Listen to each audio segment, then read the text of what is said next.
You're listening to the Hayek Program Podcast.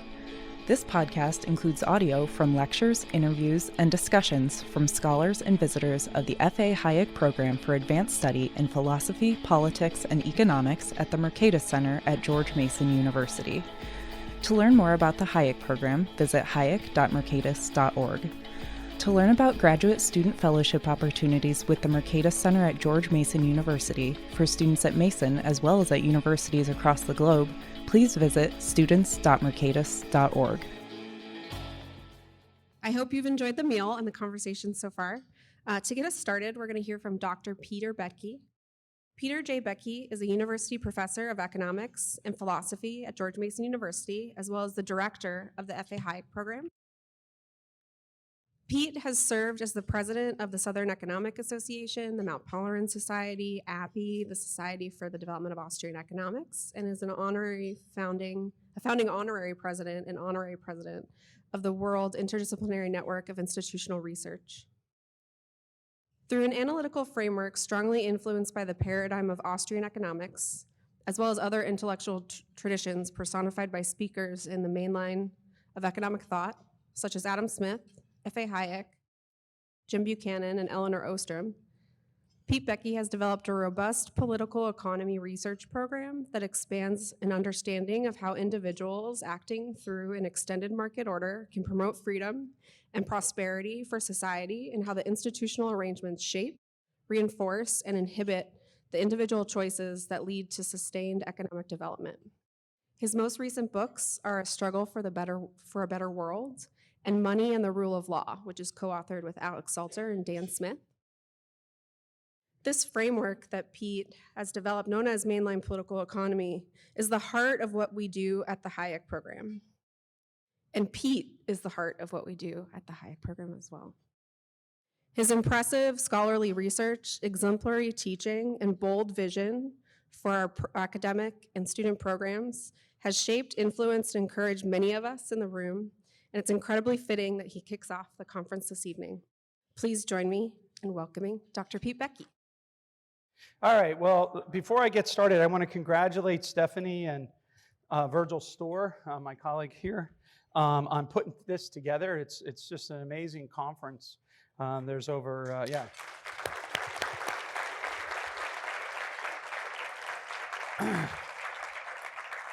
And I also want to thank all of you for attending the first meeting of Markets and Society. There's over 250 attendees this weekend.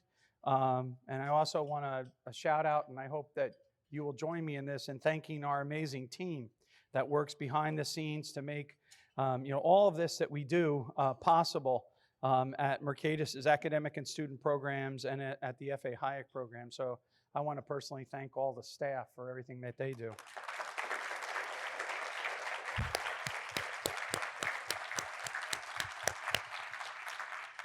I'll tell you a quick story about the staff. We had our in-person, we returned in person, this last year like everyone else did, and we had our big first conference, was over 100 people of students or whatever, our summer thing, and the worst thing you could possibly imagine happened, which is 2 days into it, we had like a COVID outbreak.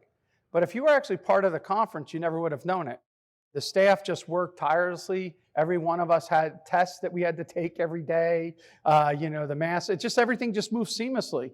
I would sit there, Peter Lipsy, I don't know if he's here, but, if I was him, I would have shaken myself to death worrying about all the stuff that's going on after having all these people together. And they were I know that they're like ducks. They're calm as possible above the water, and then underneath the feet are moving really fast to make sure. But who benefits from all of that? People like myself. And I think that's one of the really important things that all of us as academics should remember is that, our jobs are made possible by people that work as editors at journals, staff at journals, people at the publishers at books. I'm an editor at Cambridge, and I just put out a book that just came in, a new book that came in, and the people that are working there to make sure it goes through the production process and everything are just amazing. So anyway, we wouldn't have half of what we did unless we had amazing people that we work with that take care of all of us. So thank you to them.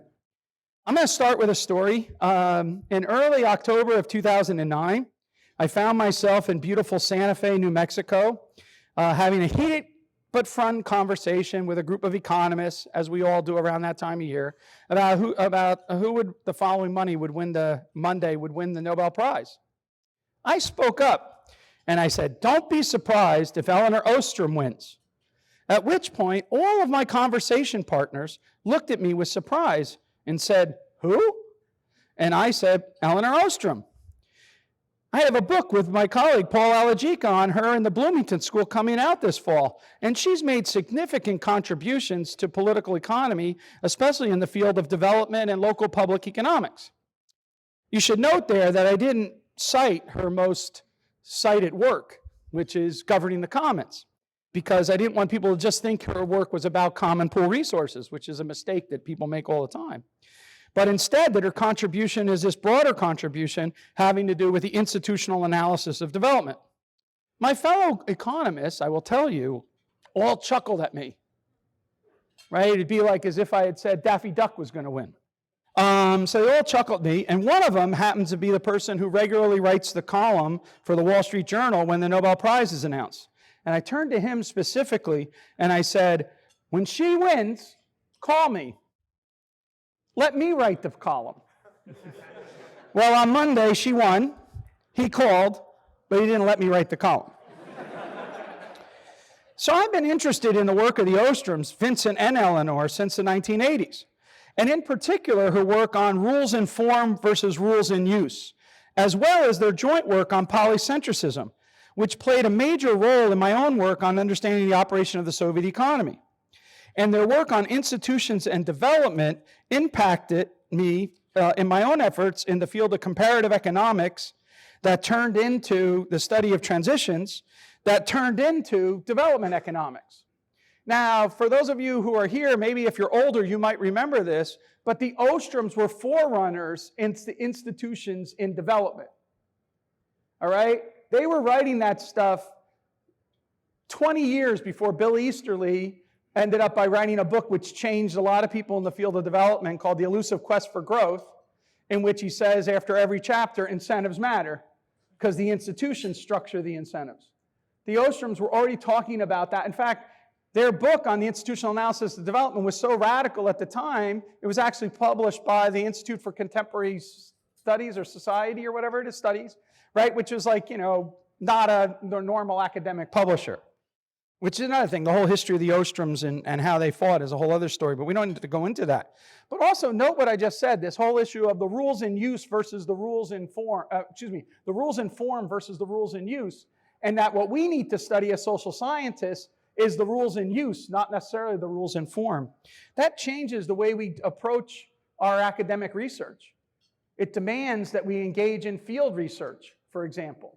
Rather than the idea of the formal laws and whatnot, we had to actually have a more anthropological, more ethnographic move that needed to be made. And so when I moved to GMU in 1998, the influence of the Ostroms on my research and teaching came with me, including Vincent's work on federalism and constitutional political economy.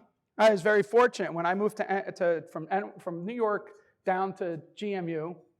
I was given two classes that were dream classes for me. One of them was Jim Buchanan's Constitutional Political Economy because he retired. Now, I will tell you, for the first few years, it was a little weird because he sometimes sat in on the class. In fact, at one time, his secretary, Joanne, suggested that rather than me lecturing, I should just play the videos of Jim and then be the recitation person. I did that, actually. It was weird. But then I also got to teach Don Lavoie's comparative economic systems class because Don was teaching another part of the university. And so I had this dream that was I doing? So part of the thing of teaching constitutional political economy is I brought the work of the Ostroms into that class. So besides teaching Buchanan, I taught Vincent Ostrom's The Meaning of Democracy and the Vulnerabilities of Democracy, a book that was published in 1997. 2004, we ran a conference to honor the Ostroms for their contributions to social theory. In 2009, my book with Paul came out on the Ostroms. And then in 2010, Lynn honored a promise to visit with us for an extended period of time, even though she had won the Nobel Prize. And she met with each and every graduate student and talked to them about their research. And then one of the main things that came out of that was her work on what she called multiple methods methodology. See, Ostrom work fits in the gaps of the other deep intellectual influences that impact our work, Mises and Hayek and Buchanan and Tullock, and it strengthens them. It's no intellectual accident that Vincent began his classes in public administration teaching Mises' socialist calculation essay. Public administration begins where the realm of economic calculation ends. All right, that idea was a crucial idea. Both Lynn and Vincent served as president of the Public Choice Society.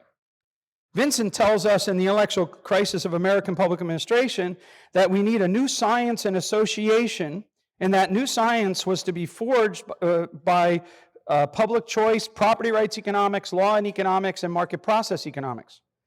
Vlad Tarko, who was here, and myself picked up those themes from the intellectual crisis to try to develop a new art and science of association to fit with a self-governing democratic society in our book, Public Governance, a Classical Liberal Perspective. And it's also a theme in my own Southern economics address. This research has evolved from transition and development economics to post-war political and economic reconstruction, as my colleague Chris coined, response and recovery from natural disasters such as hurricanes and more recently global pandemic, as the work of Stephanie and her colleagues, and financial crises, which you can see in several different essays, including from my colleague Larry White, but also many of his students, and more recently in this book on money and the rule of law. As our work has evolved, we've deepened our commitment not only to political economy and social philosophy, which is captured in our program's PPE title, but also at the work of the intersection of law, politics, and society in theory and in application. In an early paper co-authored with Virgil, we lay out this agenda of this triple embeddedness of markets for transition and developing economies. At the time, I had already been a fellow at Peter Berger's Institute up at Boston University and taught courses in economic sociology for many years at NYU. Dick Wagner was teaching a course in economic sociology at the time that Virgil and I wrote that. And Virgil and I had this great opportunity to go to Stanford to present that work in front of some of the top economic sociologists in the world. And so this connection of what we're talking about, markets and society, is a development and an evolution of an argument that's been around that traces all the way back at least to Don Lavoie as a stress of that. When my economic friends gather in early October these days, besides my eternal wish that Israel Kirzner and Deirdre McCloskey win for the theory of entrepreneurship and the empirics of entrepreneurship, which I say all the time, and I'm very happy to say that I hope that they win. I also now tell people, watch for Viviana Zelizer, watch for Mark Granovetter, watch for Glenn Lowry, and for them to win. And why? And this you should say after me, relations before transactions. Economic lives are embedded within political, legal, and social environments. We cannot study them in theory, let alone in application, as disembodied entities. This isn't really new to anyone schooled in the history of political economy, for it's an argument that one can read in Max Weber, of course, but that means that one should also read it in the contributions of the Austrian School of Economics. Mises, Schumpeter, and Hayek were greatly shaped by Weber, and Weber in turn tapped into the Austrian school to help him significantly in his massive encyclopedia project, as you can read and the details of in Richard Swedberg's wonderful book, Max Weber and the Idea of Economic Sociology. Mises' socialism has as its subtitle an economic and sociological analysis. In fact, Mises does not switch to the term praxeology until the late 1930s, because sociological analysis was sufficient in his mind. The core issue at stake is social cooperation under division of labor. Economic calculation enables the expansion and refinement of division of labor, which is a key characteristic in the move, as P.T. Bauer puts it, from subsistence to exchange. But calculation itself is embedded in a host of social relations defined by property rights, legal relationships, political structures, and social norms and mores. Again, relations before transactions. It's important to remember that Menger's distinguished between three branches of knowledge within economic science: pure or exact theory, empirical realistic theory, and economic history. The way I have reconstructed the distinction in my own head is that the logic of choice or action, that's pure theory. The situational logic of interaction within an alternative institutional settings, that's empirical realistic theory. And the application of that theoretical framework that's developed by the logic of choice and situational logic is used to produce better economic history. That's a set of eyeglasses. What history is the reading, right? And we put on eyeglasses to be able to help us read the human condition. All right? It is in this realm of situational logic where economic sociology resides, where the analysis of markets and society is to be found. What I would like to focus on today with this talk is the puzzle of cooperation and anonymity that the Great Society forces us to address, how in the process of solving that puzzle, we turn strangers into friendship and to friends through relations of exchange, often bridging great social distance as well as physical distance. And that while exchange often overcomes social distance, it is also social distance that represents rather sharp objects in our interactions, and unless we can dull those sharp objects, we might face mortal wounds. So we have to focus on mores, norms, practices, institutions that mitigate the outcome of the great social distance. And then I want to explain in the end why it is that I believe that a renewed defense of cosmopolitan liberal order is actually the answer to that question. And I'm going to do it in 10 minutes. Okay. So we don't have to look very deep in Adam Smith's An Inquiry into the Nature and Causes of the Wealth of Nations to get at the fundamental puzzle. Smith tells us in the first chapters of his great treatise the following. All right, so now I'm not going to read the whole quotes that are in the paper. I'm going to try to summarize it for the sake of time, so just bear with me. So what do we learn in the beginning? We learn that Adam Smith argues that there's a natural propensity in human nature to truck, barter, and exchange. All right, it's this natural propensity in individuals. But in civilized society, these individuals stand at all times in the need of cooperation and assistance of great multitudes, while in his whole life is scarce sufficient to gain the friendship of a few persons. Right? That's the passage right up to the benevolence of the butcher, the baker, and the brewer.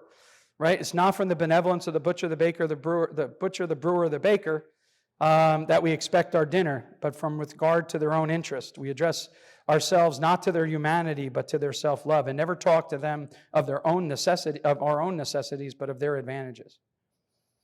And then just a few pages later, Smith beats Leonard Read by a century and a half, right? By pointing out that he uses the woolen coat, the accommodation, right, of the most common day laborer. So just like the eye pencil, he says the woolen coat. And then he goes through, just like Leonard Read does, all the various division of labor that's required and the various steps. And as he stresses, this exceeds all computation. And that we're dealing with individuals that we have no possibility of ever knowing and not having shared common ground with them at all. The miner, the builder of the furnace, the smelter of the fuel, the fuller of the timber, the burner of the charcoal, and so forth and so on. He lays all of that out and points out that extensive form of division and labor produces what? It produces tremendous wealth. All right, tremendous wealth. Wealth, in fact, that exceeds that we could even imagine from 2 centuries ago that he's talking about. All right? And yet somehow the operation of commercial society, cooperation among strangers is achieved. Coordination of plans is realized. Wealth is created. The expansion of commercial life brings with it improvements in the arts and the sciences and in life in general. Productive specialization and peaceful social cooperation among individuals are achieved. Mises explains the interconnection of these two in human action. So now, I see pairs here or whatever. So I'm going to just say a quick little story about this. So in the introduction to the Scholars Edition of Human Action, Salerno and all of them, they go through the various things. They're talking about the history of the publication of the book. And they give a bunch of names that the book, could have been named, all right, which is kind of interesting. But when I was a graduate student, Richard Ebeling used to come around all the time and tell us that the alternative name that Mises wanted to name the book was the theory of social cooperation. But that's not in the Scholars Edition. They have other names that he has it. And so I went and asked Ebeling for this conference, and I've been trying to chase him down for 2 weeks. And I said, Ebeling, give me the source, right? And he says, oh, I have it at home, right? But I haven't gotten the source yet. So I can't say it, but I'm going to say it anyway. But it might be wrong. It might have been just Ebeling making stuff up. But I want to believe him, so I'm going to say that, because the reason why is because at the core of Mises's book is the human society, human cooperation. It's Ricardo's law of association is a key element to what Mises is trying to talk about. And so I don't think it's a stretch to believe that he would have wanted to title the book, The Theory of Social Cooperation. But I don't have any evidence of it. So I'll steal the title someday. But what he does say, I think, is amazing, and I'm going to just read it out. He says, within the frame of social cooperation, there can emerge between members of society feelings of sympathy and friendship, a sense of belonging together. These feelings are the source of man's most delightful and most sublime experiences. They are the most precious adornment of life. They lift the animal species man to the heights of a really human existence. However, they are not, as some have asserted, the agents that have brought about social relationships. They are the fruits of social cooperation. They thrive only within the frame. They did not precede the establishment of social relations and are not the seed from which they spring. Relations before transactions. The fundamental facts that brought about cooperation of society and civilization and transformed the animal man into human beings are the fact that the work performed under division of labor is more productive than isolated work, and that man's reason is capable of recognizing this truth. But for these facts, man would forever remain deadly foes of one another, irreconcilable rivals in the endeavor to secure portions of the scarce supply of means of sustenance provided by nature. Each man would have been forced to view other men as his enemies, so forth and so on. No sympathy, whatnot. Those of you who've had to suffer through my lectures will have heard my claim that humans have two propensities, the Smithian one to truck barter and exchange, as we have discussed, but also the Hobbesian one to pillage and plunder. Which propensity is exhibited in human affairs is a function of the institutions, including the informal norms, mores, and supporting ideology within which we exist. If we live within an environment that rewards pillage and plunders and penalizes truck barter and exchange, think of the Game of Thrones. The Hobbesian propensity in humans, or the most recent one with the Dance of the Dragons, that's even more like kind of the ready. Well, both of them are pretty vicious. Those are Hobbesian things. The Hobbesian propensity will prevail, and we'll end up in a world of conflict and poverty. Or, as Hobbes put it, our existence will be nasty, brutish, and short. But if we live in a regime, as Vernon Smith put it, where the taking is only permitted with a corresponding giving, then our Smithian propensities will prevail and peace and prosperity will follow. So this leads us to this idea of how is it that we turn strangers into friends. One of the most intriguing books that I read during the pandemic, when I spent a lot of time with my friends called books, was by Francesca Trivellato, who's a professor at the Institute for Advanced Study in Princeton, and her book is called The Familiarity of Strangers. In this work, she studies how the Sephardic Jews in the 17th century were able to develop trading networks that crossed great physical distance and religious prejudice through customary norms and social networks. These informal mechanisms, she argues, outpaced the rise of state and legal institutions. Her story is consistent with earlier stories about trading with strangers and how trust networks are formed, such as Paul Seabright's The Company of Strangers.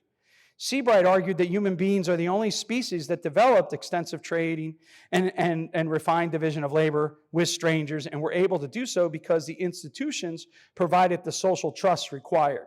Of course, Hayek stresses this matter in Law, Legislation, and Liberty. We have Jeremy Shermer here. He just brought out the Collected Works edition of Law, Legislation, and Liberty. Thank you very much for that work, Jeremy. It's fantastic. Yeah, you should thank him. Yeah. In the second volume of that work, Hayek discusses in his chapter on the market and catalaxy, he says the following: the term catalactics was derived from the Greek verb katalenin, I'm going to probably say that wrong, katalenin, which meant significantly not only to exchange, but also to admit into the community and to change from enemy into friend. The puzzle of the stranger is highlighted in classic works of sociology by Georg Simmel and then later Alfred Schutz. Peter Berger attributes his own confusion and curiosity as an immigrant with American society to the pursuit of sociology in his wonderful book, Adventures of an Accidental Sociologist. A book, I should add, that I make a cameo in, so you should get it just for that. Though it's also one of my more embarrassing moments, as I picked the book up, I didn't know I was in it, and I was sitting opposite my wife in the airplane, right? So she's here and I'm here, and I'm reading, and I see my name, and I scream out to her, "Rosemary, I'm in this book!" And then I realize everyone on the airline is like, "What the hell is this guy doing?" But I was quite excited, and I was overwhelmed about it, but yeah, anyway. So how is it precisely that social distance is traversed and mutually beneficial exchanges are agreed upon and peaceful social relations are formed? In the extreme, as Simmel posed the question, how is society even possible? Okay? Hayek, following the footsteps of Smith and Mises, argues that the great society arose through the discovery that men can live together in peace and mutually benefiting each other without agreeing on the particular aims which they severally pursue. The discovery that by substituting abstract rules of conduct for obligatory concrete ends made it possible to extend the order of peace beyond the small group pursuing the same ends, because it enabled each individual to gain from the skill and knowledge of others whom he need not ever know, and whose aim would be wholly different than his own. My close colleague Virgil Storr has written foundational text in this literature describing the market as a social space in which meaningful social relationships are formed. So let me repeat again, relations before transactions. But add that transactions often reinforce the relations, and those relations entail more than our transactions. Turning a stranger into a friend, not always, but sometimes, and sometimes in very significant ways, entails much more than we are just trading partners. We become partners in other things in life outside of our narrowly defined economics. Just like in science, the people that we work with become not just our scientific partners, but our friends. And we work with them, we debate with them, we discuss with them, we live with them. Human sociability, as Mises pointed out, is the source of our greatest joys. Choi and Storr have a significant paper in this vein as well, where they explore how the market process itself selects not just on the basis of getting more for less, but also on who exactly we can trust in our commercial transactions. Again, they are capturing the critical feature of the market that Hayek had also identified. In his essay on the meaning of competition, where Hayek stresses competition must be seen as rivalrous and not as a static state of affairs, as a verb, not as a noun, in the language I've adopted in the economic way of thinking and then in living economics, which more recently Brian Arthur has developed, in my opinion, a great persuasive effect in his essay, Economics and Nouns and Verbs. The distinction between viewing economics as a state of affairs, a noun, and viewing it as activity was also pointed out in an old essay by R.G. Collingwood entitled Economics as a Philosophical Science. Enough methodological divergence. What the Choi and Storr paper does is highlight what Hayek stresses in the end of that essay, The Meaning of Competition, that perhaps the most important aspect of market competition is reputation and trust. As the old saying goes, it takes a lifetime to build reputation and trust, and you can lose it with one act of betrayal.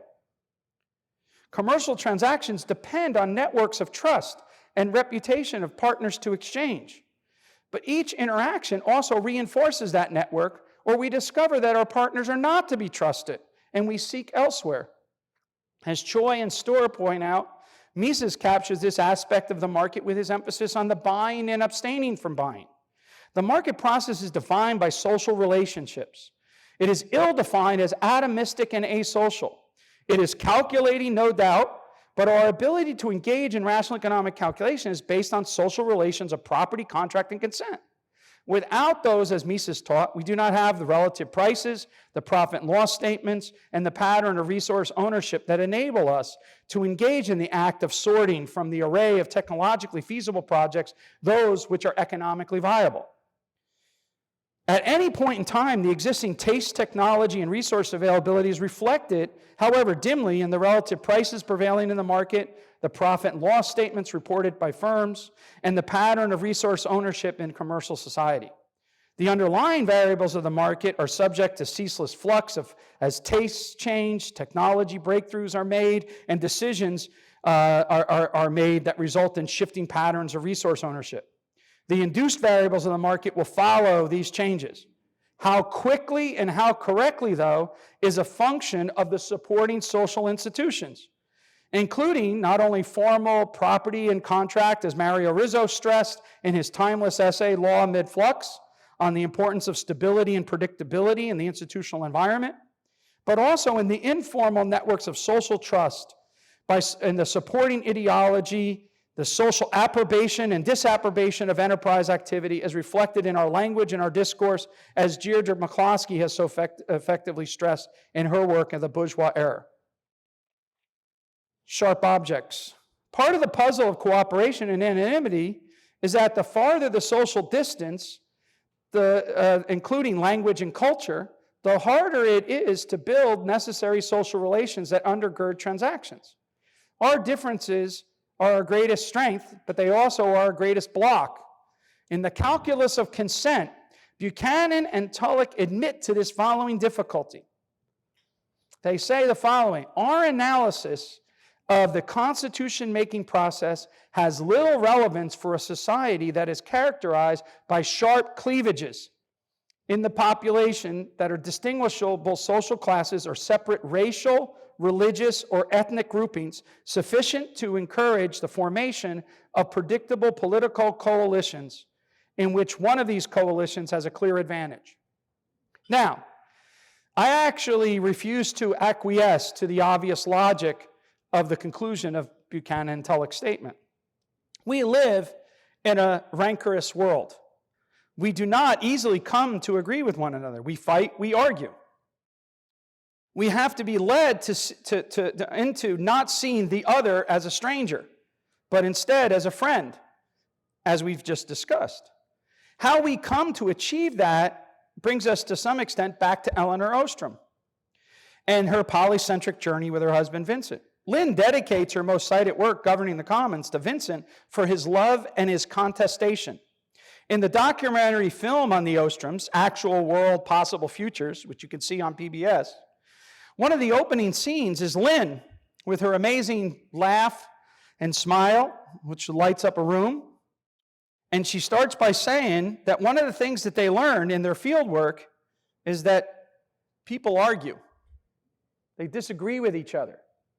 They don't come to automatic, to kumbaya moment.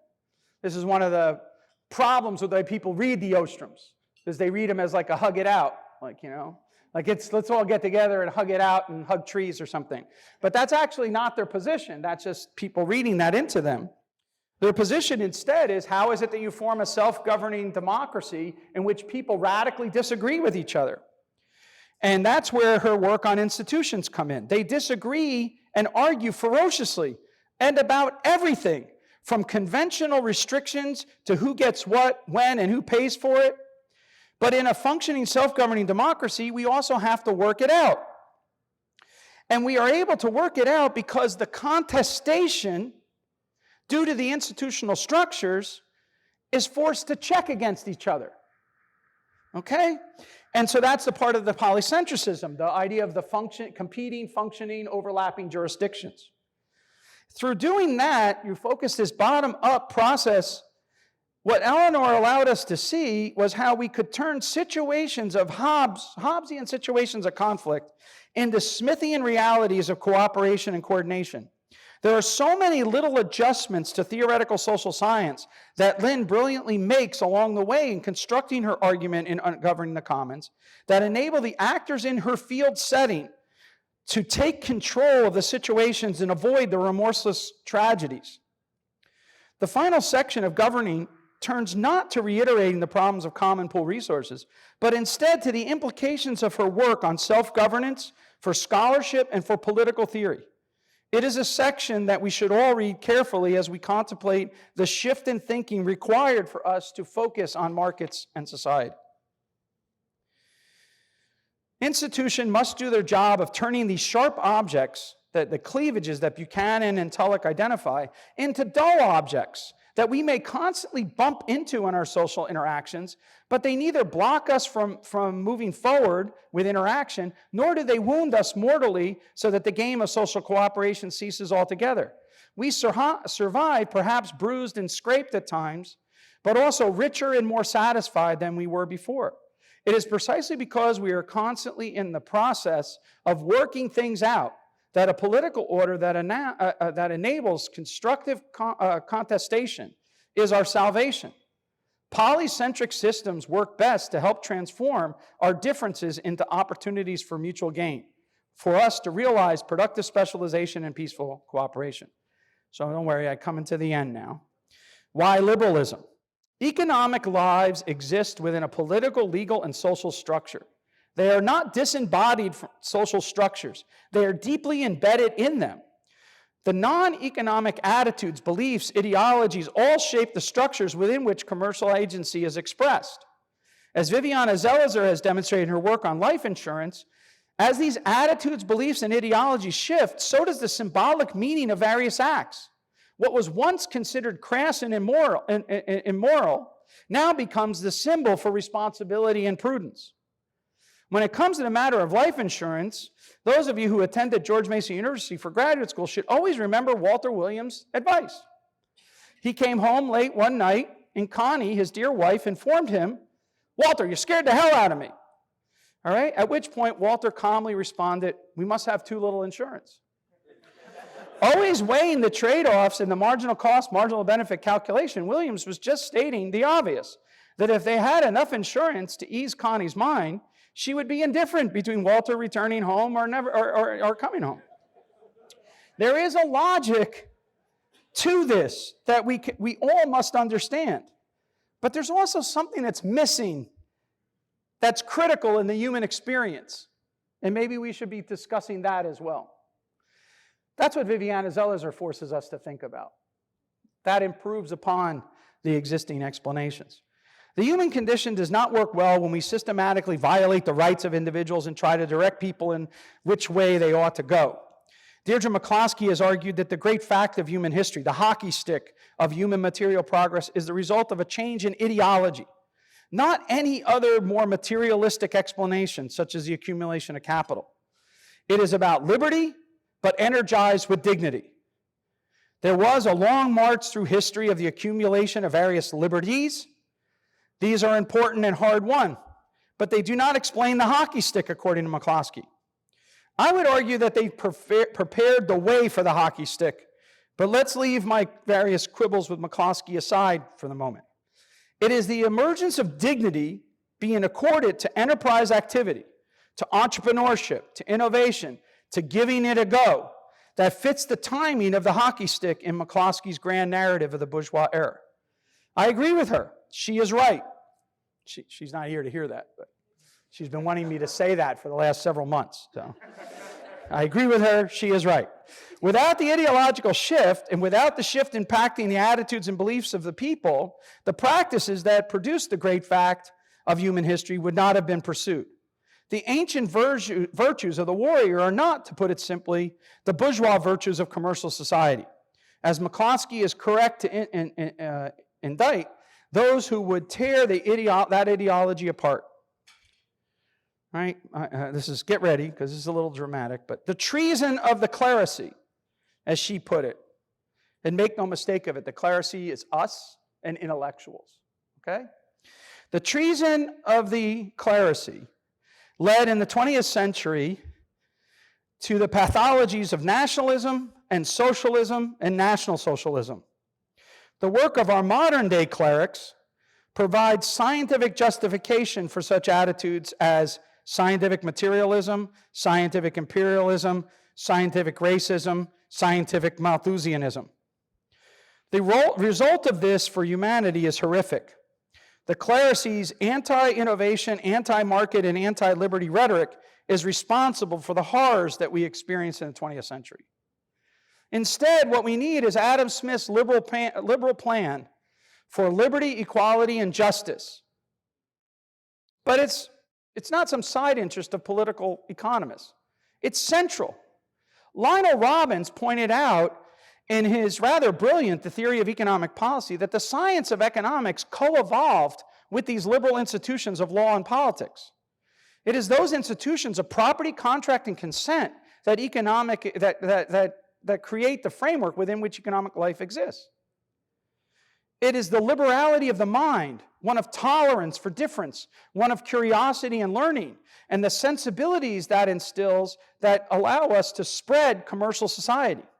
The do commerce thesis must be understood by economists just as much, if not more, than the ruthless efficiency of the competitive process implied in the law of one price. Voltaire famously explained the nature of commerce and those potential sharp objects. The Jew, the Gentile, and the Muslim enter the market and cooperate with one another to strike the best deals. And the term heathen is left only to those who do not honor the deal. Toleration is an outgrowth of the liberal order, as is civility in our dealings. And they reinforce one another, as I've tried to suggest earlier in the talk. The wealth and poverty of nations is a function of our ability to pursue productive specialization and realize peaceful social cooperation through mutually beneficial exchange. But that only happens if we exist within a political, legal, and social set of institutions that reward our Smithian propensities and suppress our Hobbesian ones. It is about beliefs, attitudes, and ideologies that shape our social relations and the symbolic meanings we place on actions and practices. So again, let me repeat, relations before transactions. Thank you very much. I hope you enjoy this great conference that Stephanie and Virgil have put together, and that you will join them in this intellectual adventure to explore markets and society. Thank you.